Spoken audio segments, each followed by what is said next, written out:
आप देख रहे हैं धम्म प्रभा यूट्यूब चैनल।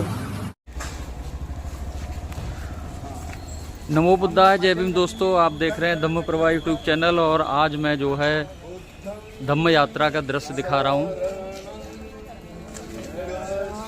बनते जो है चंद्रमा जी जो है सारनाथ से चलकर दिल्ली में आए हैं और ये धम्म यात्रा सेक्टर 20 रोहिणी से चल रही है, MS वाटिका तक जाएगी और वहाँ पर जो है बहुत बड़ा धम्म देशना का आज प्रोग्राम है। उसी का दृश्य मैं आपको ये दिखा रहा हूँ। देखिए,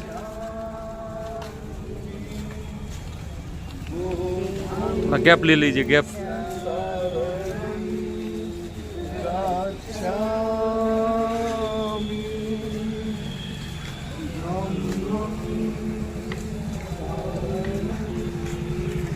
बुद्धं शरणं गच्छामि,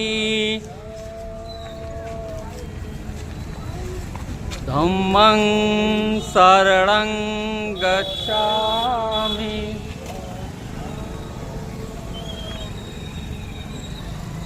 संघं शरणं गच्छामि,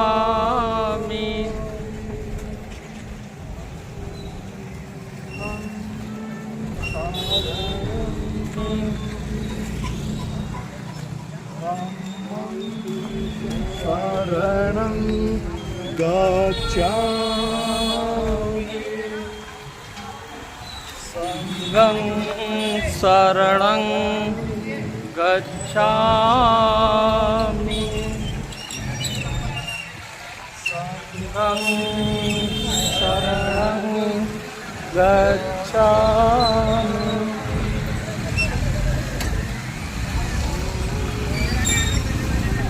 शरणं गच्छामि।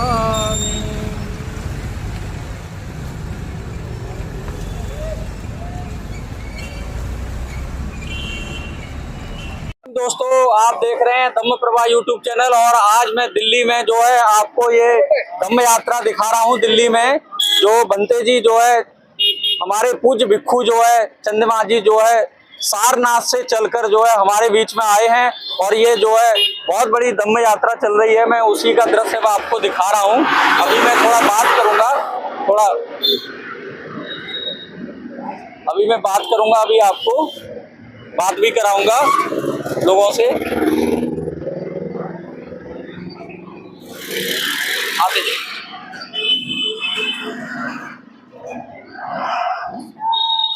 बुद्ध को नमन, क्योंकि तथागत बुद्ध ने दुख मुक्ति का मार्ग दिया, जिस पर चलने का प्रयास जारी है। धर्मराजा सम्राट अशोक को नमन, क्योंकि धर्मराजा सम्राट अशोक ने भगवान बुद्ध की शिक्षाओं को पूरी दुनिया में प्रसारित किया। परम पूज्य बोधिसत्व बाबा साहब डॉक्टर अम्बेडकर को नमन, क्योंकि बाबा साहब डॉक्टर अम्बेडकर ने इस देश को दुनिया का सबसे सुंदर संविधान और उतना ही बेहतर बौद्ध धर्म महान दिया। नमन उन सभी संतों, गुरुओं, महापुरुषों को जिन लोगों ने देश में समता मूलक समाज की लड़ाई लड़ी और जिन महापुरुषों के कारण ही हम सभी को समता और मानवता का संदेश प्राप्त हुआ। मंच पर विराजमान पूज्य भिक्खु संघ है, उसमें से विशेष रूप से पूज्य बनते संघदीप जी महास्थविर को नमन, पूज्य बनते प्रियदर्शी जी, पूज्य बनते करुणा बोधी जी, पूज्य बनते ज्ञानरक्षी जी, पूज्य बनते निबान जी। इन चारों बनते लोगों को देखकर मुझे एक घटना याद आती है। एक बार एक उपासक मेरे पास आए। उन्होंने कहा कि बंते जी अपना शिष्य बना लीजिए। फिर उन्होंने बोला कि शिष्य बनने की कर्तव्य भी बता दीजिए। तो मैंने बोला कि सुबह 4 बजे जगना होगा, बुद्ध विहार की सफाई करनी होगी, नाश्ता बनाना होगा, भोजन बनाना होगा और बनते लोगों की सेवा करनी होगी। तो उन्होंने कहा कि भंते जी मुझे शिष्य नहीं गुरु बना दीजिए। तो इन लोगों को देख करके मुझे वो अचानक याद आ गया। तो इन भंते लोगों की बहुत धन्यवाद। आप सभी उपासक उपासिकाओं को बहुत धन्यवाद।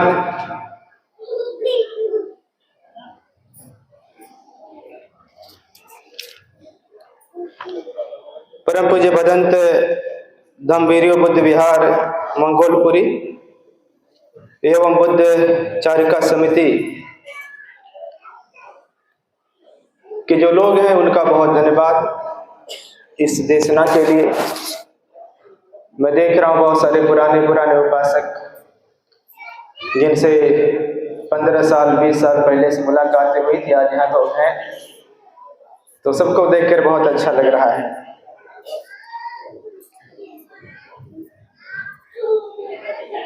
बंधु, शाक्य मुनि गौतम बुद्ध 28वें बुद्ध है।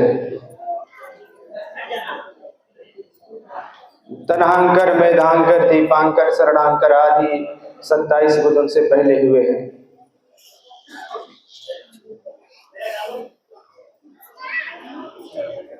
बुद्ध जैसे महामानव महलों में जन्म नहीं लेते।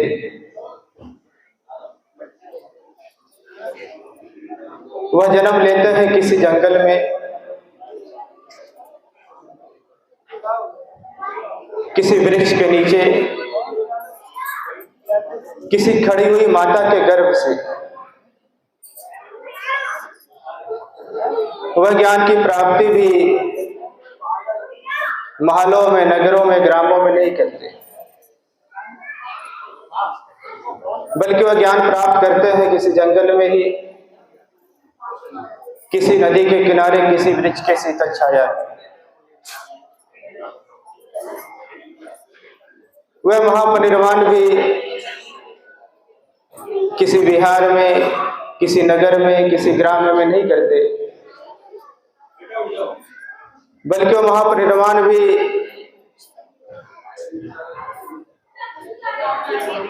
किसी जंगल में, किसी नदी के किनारे, किसी वृक्ष के नीचे ही करते हैं। शाक्य मुनि गौतम बुद्ध भी लुम्बिनी के वन में साल वृक्ष की शाखा पकड़कर खड़ी हुई माता महामाया से जन्म लिया। यदि आपको शाक्य मुनि गौतम बुद्ध के जन्म के ऐतिहासिक सत्यता की जरूरत हो तो आप लुम्बिनी जाइए। लुम्बिनी में महाराजा अशोक द्वारा स्थापित प्रशस्त स्तंभ है, जिस पर उसमें व्यवहार में आने वाले ब्रह्मी अक्षरों में लिखा है, इद तथागतो जातो, अर्थात यहाँ तथागत का जन्म हुआ है। शाक्य मुनि गौतम बुद्ध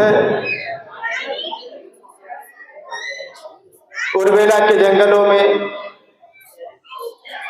निरंजना नदी के किनारे एक पीपल के वृक्ष के नीचे ज्ञान प्राप्त किया।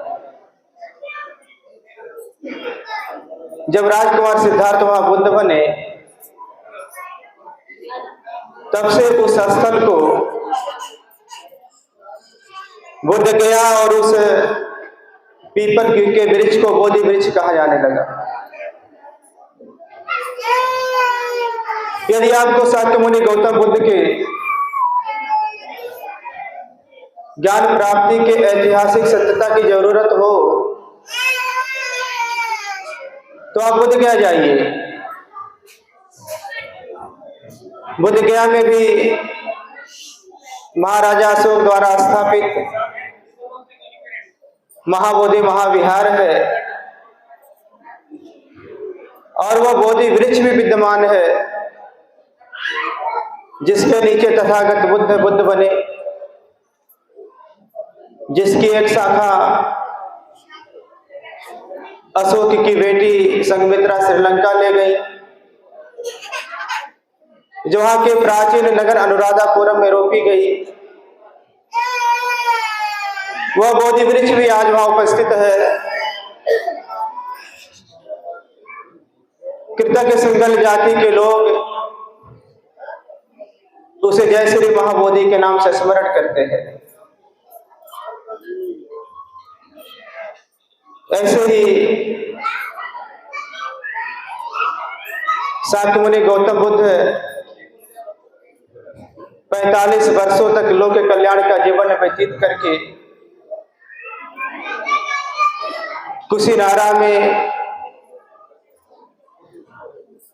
कुशीनगर के सालवन में महापरिनिर्वाण को प्राप्त किया। यदि आपको शाक्य मुनि गौतम बुद्ध के महापरिनिर्वाण के ऐतिहासिक सत्यता की जरूरत हो तो आप कुशीनगर जाइए। कुशीनगर में भी महाराजा अशोक द्वारा स्थापित महापरिनिर्वाण स्तूप है, जिसकी खुदाई से तथागत की पवित्र अस्थियां प्राप्त हुई और उस अस्थि कलश में लिखा हुआ है, यहाँ तथागत का महापरिनिर्वाण हुआ है। और वहां विद्यमान है तथागत का महापरिनिर्वाण की मुद्रा में विशाल प्रतिमा, जिसके दर्शन के लिए भी प्रतिवर्ष लाखों लोग जाते हैं। धम्मपद में कहा गया, सुखो बुद्धानं उपादो, अर्थात बुद्ध का उत्पन्न होना सुखदायक है। प्रश्न है, बुद्ध किसे कहते हैं? यदि आपसे कोई पूछे बुद्ध किसे कहते हैं तो आप उसे इस प्रकार उत्तर दे सकते हैं, बुद्ध कहते हैं उस व्यक्ति को जिसने दानशील आदि सभी पारमिताओं की पूर्ति की हो। बुद्ध कहते हैं उस व्यक्ति को जिसने स्वयं सभी धर्मों को जान लिया हो। बुद्ध कहते हैं उस व्यक्ति को जिसका ज्ञान इतना व्यापक है कि उसकी ज्ञान की सीमा से छोटी वस्तु भी बाहर न हो और बाहर न हो उसकी विशाल सहानुभूत गोचर सीमा से कोई छोटा से छोटा प्राणी भी।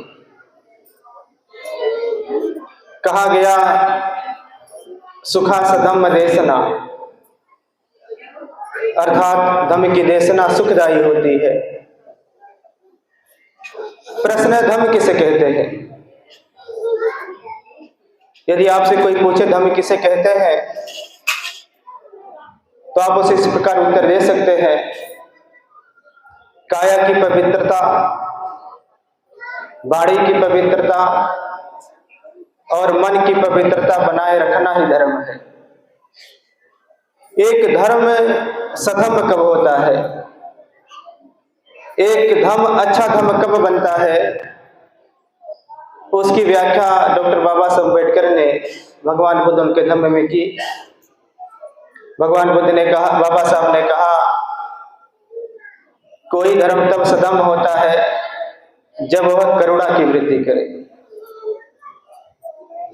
कोई धर्म तब सधम्म होता है जब वह मैत्री की वृद्धि करे। कोई धर्म तब सधम्म होता है जब वह एक आदमी दूसरे आदमी के बीच तमाम दीवारों को गिरा दे।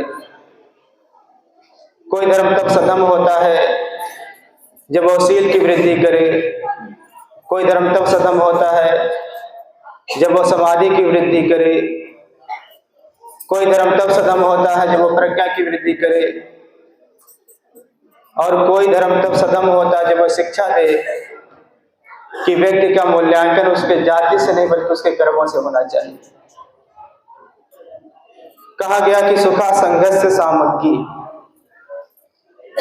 अर्थात संघ की एकता सुखदायी होती है।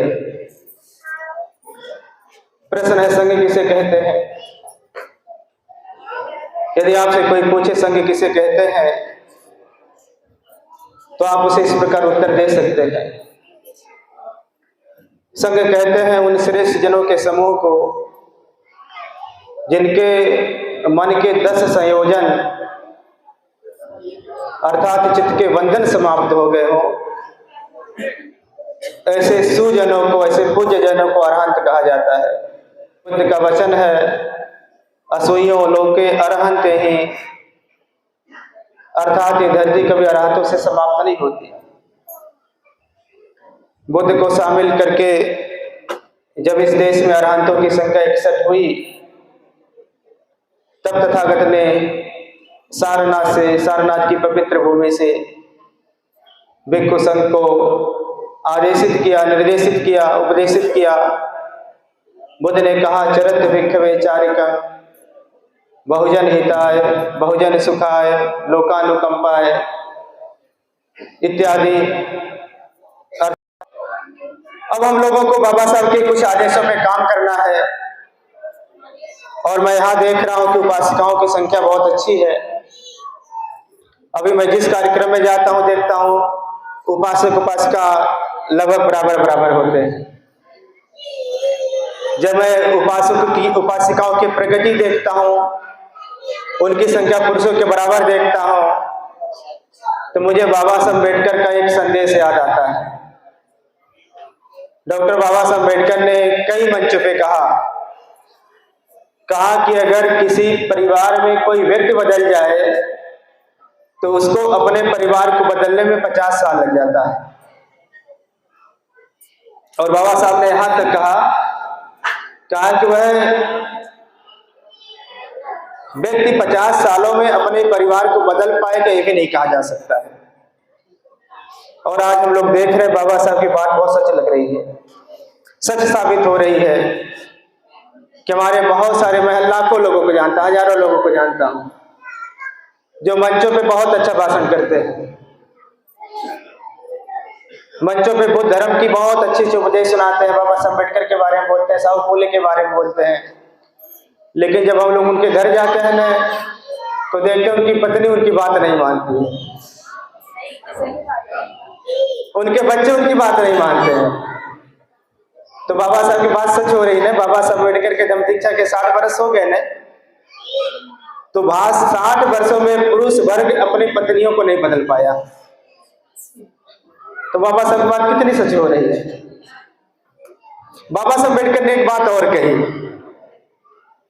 कहा कि अगर किसी परिवार में कोई महिला बदल जाए तो उसको अपने परिवार को बदलने में 50 साल नहीं 5 साल लगता है। मैं हजारों महिलाओं को भी जानता हूं जो महिलाएं बदली हैं ना, उनके पति 5 साल में नहीं 5 महीने में बदले हैं।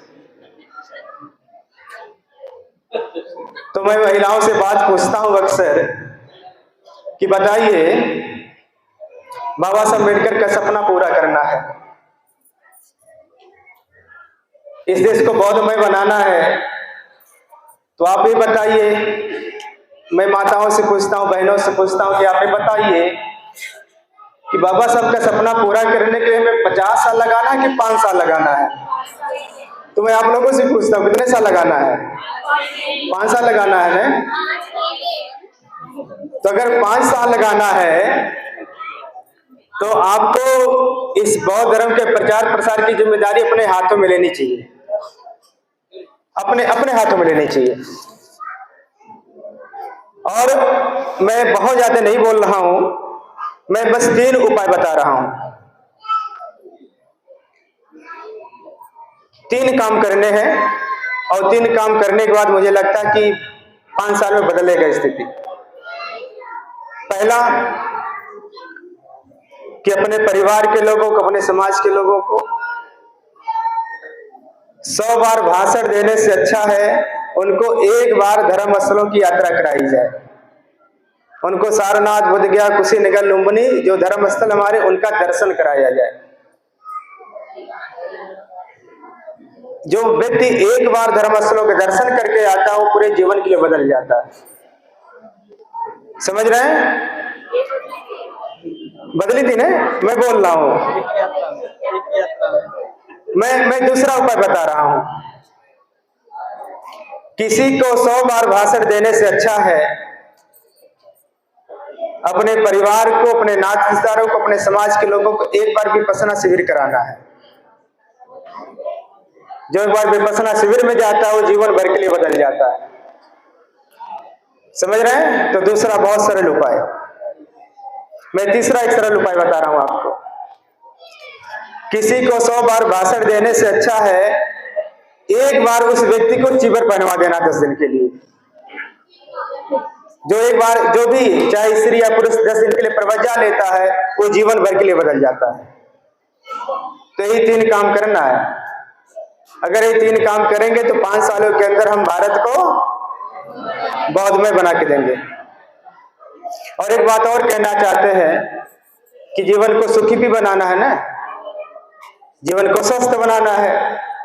तो जीवन को स्वस्थ बनाने के लिए, सुखी बनाने के लिए 2 काम सबको करना है, चाहे स्त्री व पुरुष हो।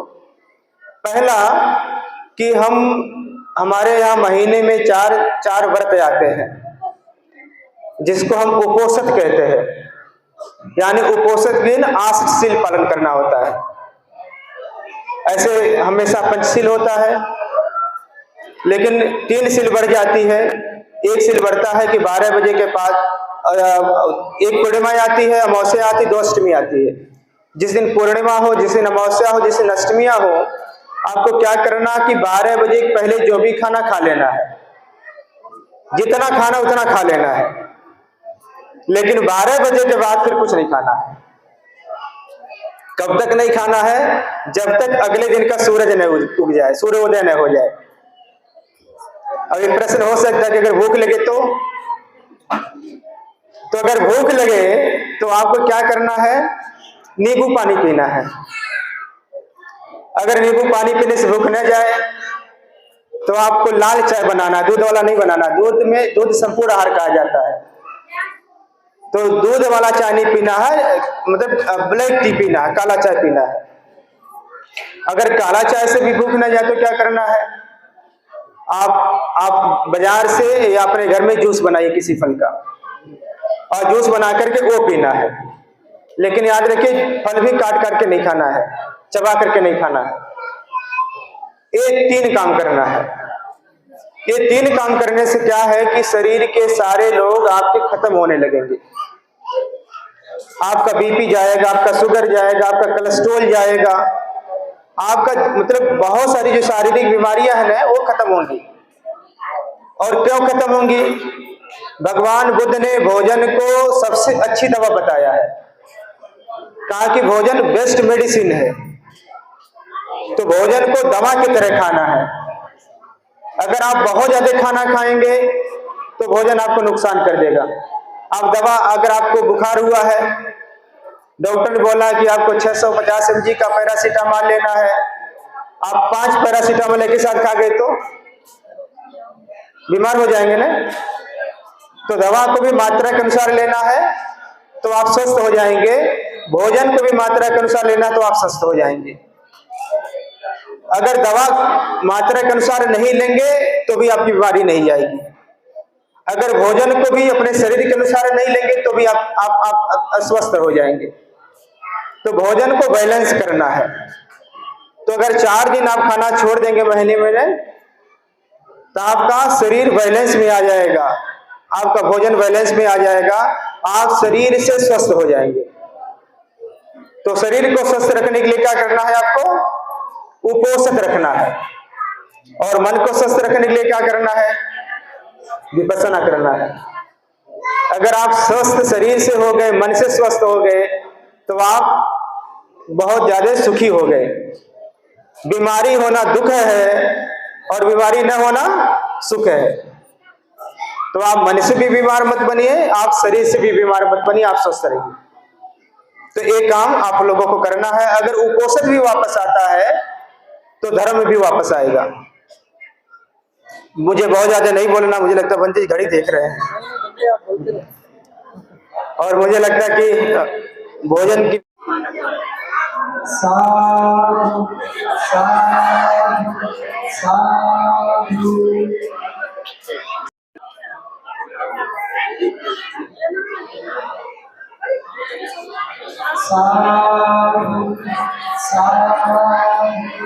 साधु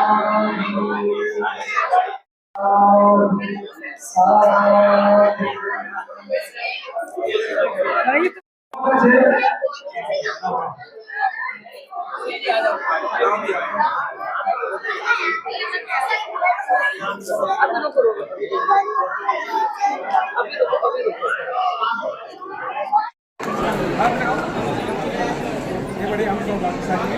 साधु साधु साधु।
सत्य सत्ता